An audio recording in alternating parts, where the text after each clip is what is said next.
I don't care what nobody says, man. Gen V Season 2, bro, it gotta be the most wild season of this whole, The Boys franchise. In case you guys don't know, The Boys is pretty much like a dark superhero commentary satire that is ridiculously gory and ultra-violent, though, that we typically don't, see in, typical, superhero shows and movies and stuff. Oh, wait a minute, guys, where are my manners? The name's Infamous Bean Coleman, people, welcome and welcome back. Alright, since I finally had time to review, recap, everything that happened in season 2 of Gen V, I thought it would be a good idea to do so, and not only that, I'm trying to get this done, but before Christmas and Thanksgiving. So, like, share, subscribe, follow me on Instagram, check me on DMR, the links to everything is down below. And guys, if you want to get my videos early, head over to my Patreon page. What is Patreon?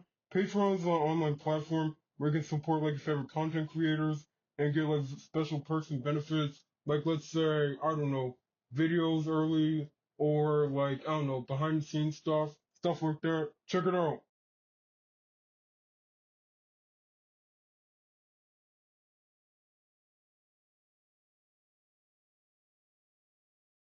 The first episode pretty much starts out with a recap of everything that happened in The Boys and everything from last season. Last season, Kate and Sam pretty much gone on a rampage because they found out, the whole gang found out that pretty much the Dean was planning to create a virus to eliminate all soups. And knowing that Starlight is on the run because Homelander pretty much took over the country. And Victoria Newman died at the end of season 4 of The Boys. Then we flash back to the 60s, and pretty much there was this dude named Thomas Kodolkin, the guy that founded God U in the first place. He was pretty much running to a lab.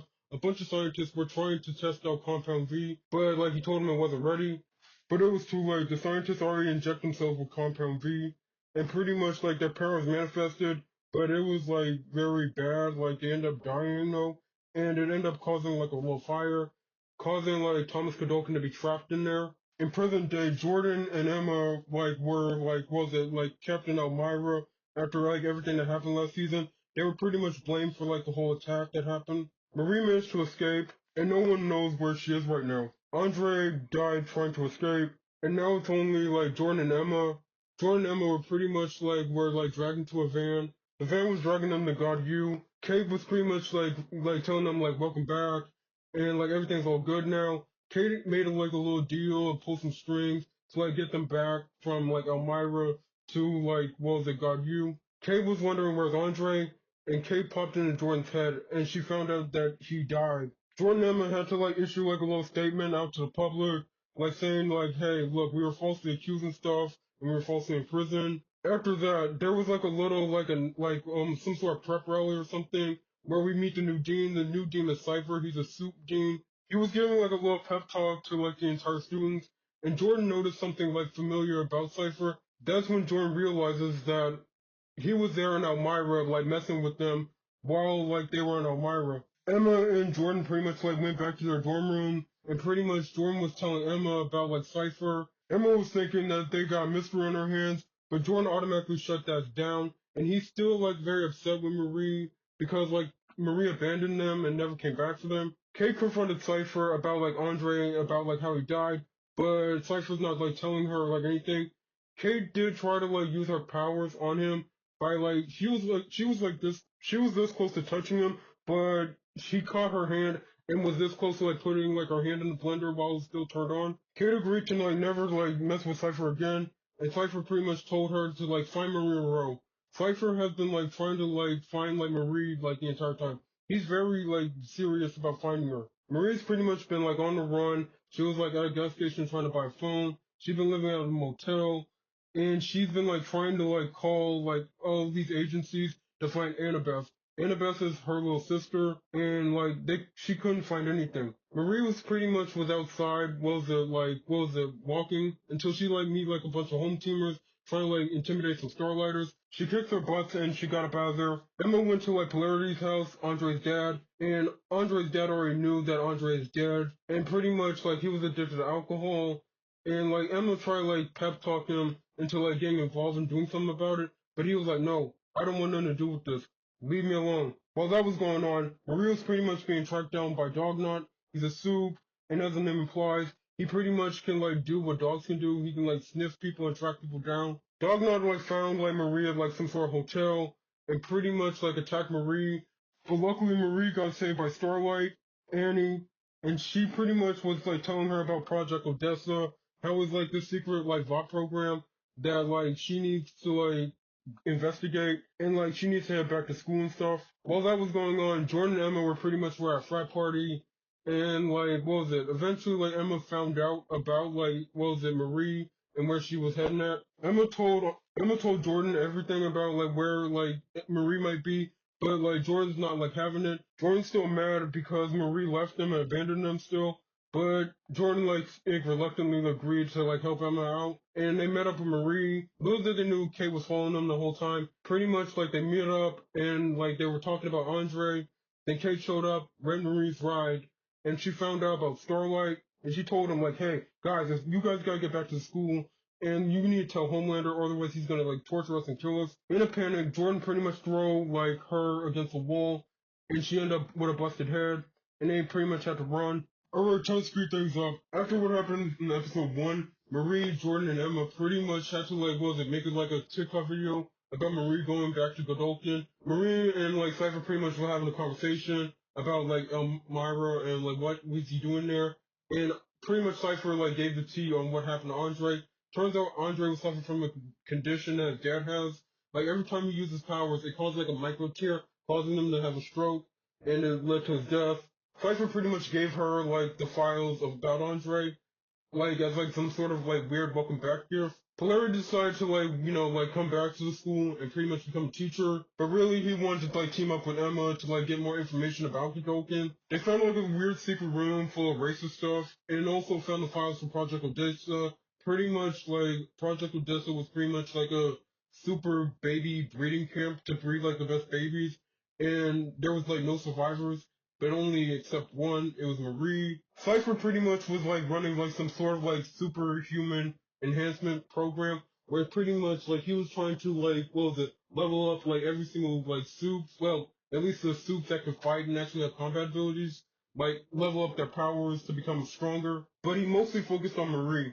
Sam was going through like a mental health crisis and pretty much like had to like go back to his parents, talk to them, spend time with them again, trying to like have like a normal life with them. Emma pretty much like made her own little team of like soups and pretty much the Starlighters.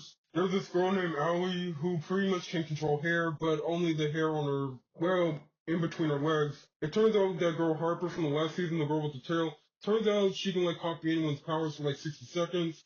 And there's this dude named Greg who pretty much is Allie's brother. Jordan became number one in the rankings and had to like do like some weird speech or something, and pretty much Jordan exposed like what happened to Andre and like everything else that's going on. Him and Marie had to fight, and it turns out Marie can like lift people off the ground. Cade was sent to Elmira for pretty much trying to like get dirt on Godolphin and helping the gang out. The gang tried to like break Cade out of Elmira, but they ended up getting caught. Marie reunited with her sister Annabeth. There was like a jailbreak, and pretty much like by the time they got to Annabeth's cell, her throat was already slit and she already died. Marie pretty much used her powers, and turns out like she can bring people back from the dead. Sam pretty much like helped them bust out of prison. They had to go on the run. Also, we found out that Annabeth had powers, and she can like predict the future. She's a precog. Sage was helping like Cypher the entire time. And remember Thomas Godolphin? Well, turns out he survived the explosion. He injected himself with V and got himself out of there. His powers, he can mind control people. He's a telepath. It turns out Cypher was just a guy that was mind controlled by Godolphin to basically been doing his bidding for like.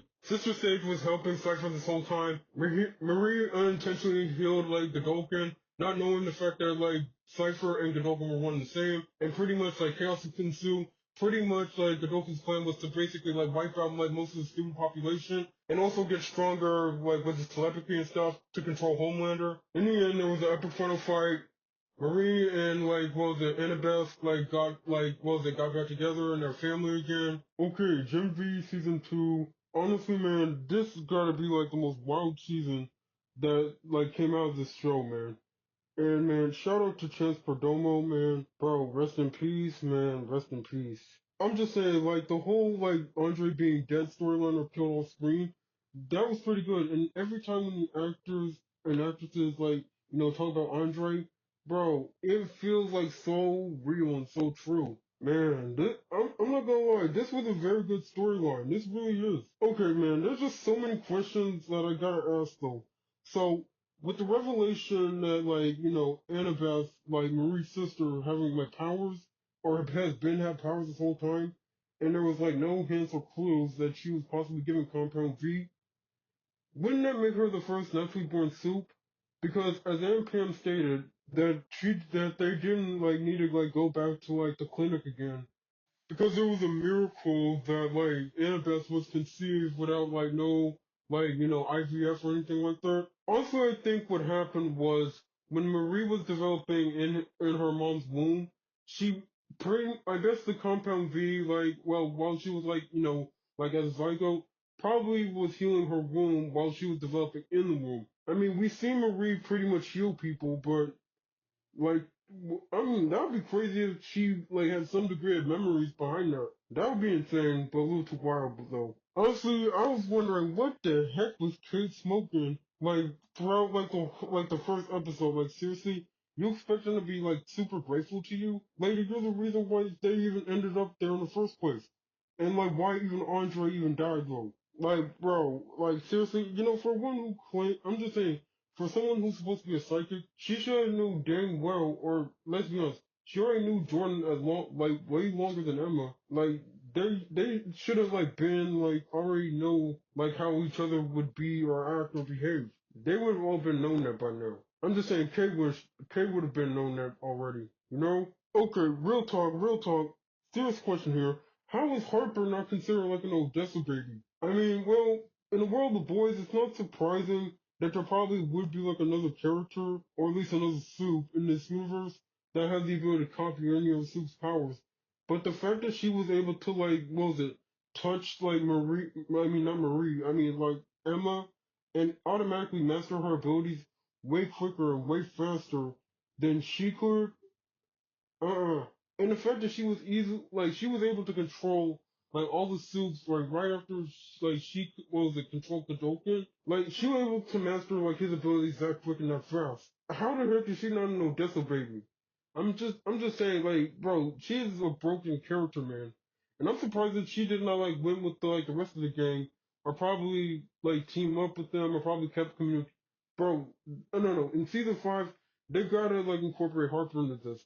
Because think about it, if she touched Marie and they team up against Homelander, Homelander is pretty much finished. I'm just saying, man, this season pretty much like changed the entire like storyline for at least season 5 right now. And we haven't seen like a trailer yet. One of the other things I liked about this season is they definitely like lean like more of like into the X-Men because in case you guys don't know, this like was a Gen V, the series was pretty much based on like a storyline in like the boys comic books where pretty much like the boys in the comics had to like fight some sort of like parody version of the X-Men because again, the boys universe is pretty much like a dark commentary on the superhero genre from like Marvel to DC. I mean, you do got like what was it, a dude named Polarity, pretty much like a nod to Magneto in a sense. You got Cypher, the what was it, disabled old. Okay, not Cypher. I mean Thomas Godolkin, the old disabled dude who pretty much was like mentoring the kids about their powers.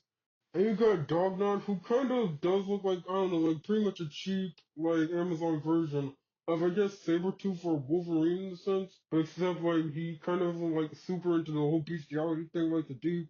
Get it? Because, well, I mean, if you guys already, like, seen, like, well, the season 4 of, like, The Boys, yeah, you guys know what I'm talking about. But going back to the whole X-Men reference thing, like, has anyone, like, I mean, already automatically, like, knew like, was it the room that Cypher was going to train like the combat suits in? I mean, was the suits with the best combat abilities? And bro, even I knew that that's basically the danger room in this universe, I guess.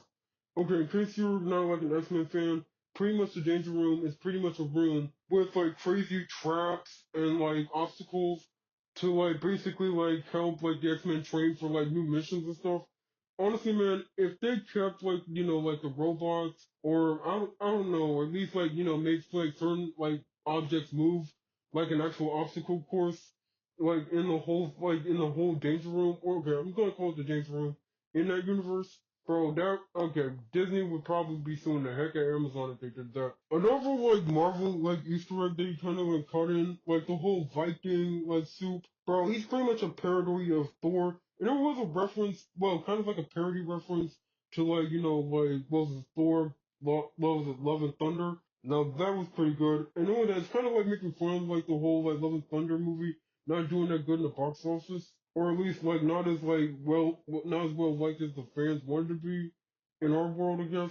Also, I did like how like Cypher pretty much like was asking the students about like all like the soups with the best combat abilities, including Marie and Jordan.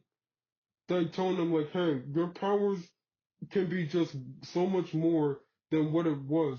Bro, like, if Maria's not, like, instant proof of that, I don't know what is. And I'm glad that he kind of, like, point out, like, hey, do you guys actually understand, like, how important it is or how vital it is for you guys to know, like, how your powers exactly work or how you guys could do what y'all do? Because again, like superhuman physiology is very unique and very different to regular people's physiology. And the sooner you guys can master that, the sooner you guys can become like way stronger and way better. Also, man, I like the reference that like Cypher made like during like his little like like welcome back to like God You speech, where he mentioned like Brave New World. That was like an automatic nod to like Captain America Brave New World that like came out a couple months ago. Honestly, man, I was geeking out when I saw like Stan Edgar come back. Oh my god, man, I was geeking out, man. Another Easter egg that I kind of like noticed like off rip, like was in the third episode, where pretty much like Sam was like bugging out and hallucinating about like what was it Sam was talking about? Like was it him dragging Kimiko away from Frenchie? If you guys don't remember like what happened in season 4, Homelander pretty much like took over the entire country and pretty much like established like some sort of martial law and pretty much like every single soup that is like working for Vought or is in Vought's payroll, like they're gonna be like, the sheriffs and the deputies and all that stuff, and pretty much round up like all the people who pretty much disagree or oppose Homelander's rule. That was like a good Easter egg though. At least we got like more explanations behind the Compound V, or at least we got a little more history behind the Compound V. So the Compound V that we saw like in the first episode of season 2, turns out like that was like the same version or the same I guess a version of like the same version of Compound V that was injected in Soldier Boy and Stormfront. That would explain everything. And it also would explain like why Vard didn't like try to like recreate like Soldier Boy or like someone like Stormfront or as powerful as Stormfront like them. I'm just saying, it does make sense. I mean, think about it. Those two are like the most OP soups besides Homelander. And not only that, you really want to take a chance of like these people being gods all of a sudden and possibly turning on you? Yeah, that would be a really bad idea. Also, another thing I did like about the season, at least I mean going back to the whole, I mean this kind of is related to the whole like Compound V explanation. At least we got a little explanation on like how did like like what was it Vlad pretty much came up with all the weaponry and like all the stuff that we seen from season 2 with like the sound, what was it, the sound disruptor things that hurt soups. At least we seen like the history behind those things or behind those technologies though. Okay, so here's a question though. Okay, did you guys think that, like, Sage had, like, actual feelings for Thomas Godolkin? Or was she, like, manipulating him like she did the Deep? I mean, bro, if you, like, rewatch, like, the finale again, you realize that, like, pretty much, like, Sage, there was no sign that she had to lobotomize herself to even have, like, well, the relations with Thomas Godolkin. Because if you guys remember from season 4 of The Boys, where like Sage had to lobotomize herself in order to like, be intimate with the Deep and Black Noir. Well, I mean the new Black Noir, because like both of these two were idiots and she just like did not like him at first at all. What like the whole lobotomy thing does is pretty much like set her brain back to basic normal intelligence. But with like Thomas Godolkin, she doesn't need to do that. And I realized something about like Sage, guys, is that Sage has like a serious flaw herself. The fact that, like, I'm just saying, if you rewatch season 4, Sage seemed, like, pretty much unstoppable, pretty much having a plan for almost every single thing. Almost as if she's, like, so smart to the point where she's able to figure out the outcomes, the statistics, the data so well to the point where it looks like it seems like she's some sort of precog. Just like everybody else, Sister Sage's intelligence is limited. Because as smart as Sister Sage is, she knows that there's a slight possibility that, like, what was it? Thomas Cadogan being fully healed, like, this, and being, like, what was it, possibly could potentially go off the rails. She knows that the likelihood of that are pretty, like, high up. Given the fact that he's been, like, what was it, trapped there this whole time, and never had a chance to, like, fully exercise, like, the full limits of his powers, or never had the ability to actually test it out, she would have automatically, like, shut him down, like, immediately. I mean, that's why I'm saying that, guys. Also, I do like the storyline where pretty much, like, like, Sam and Emma and, what was it, Greg, they're kind of, like, in the whole love triangle thing. Oh my god, I love that love triangle, man. The ending where A-Train and Starlight were pretty much like telling the guys like, hey, you're part of the resistance now. It's time for you guys to join us now. Honestly, man, that freaking got me like so excited for season 5. And given the fact that we're like after like season 5 is over, we're supposed to get like a prequel series to the boys called like Vought Rising. This prequel series was like star Soldier Boy and Stormfront, during the early days of Vought, and like probably get more explanation behind like Compound V and how it worked and how like Vought used to run things back in the day. Oh man, I am so excited for that, man. Season 5 of The Boys better be like off the chain, man. The ending gotta be perfect. After like watching season 2 of Gen V. Alright, dog, your boy gotta go. Like, channel, subscribe, follow me on Instagram, check me out on Art. Links to everything is down below. And guys, if you guys want to support what I do, head over to my Patreon page. The link is in the description down below. And your boy out.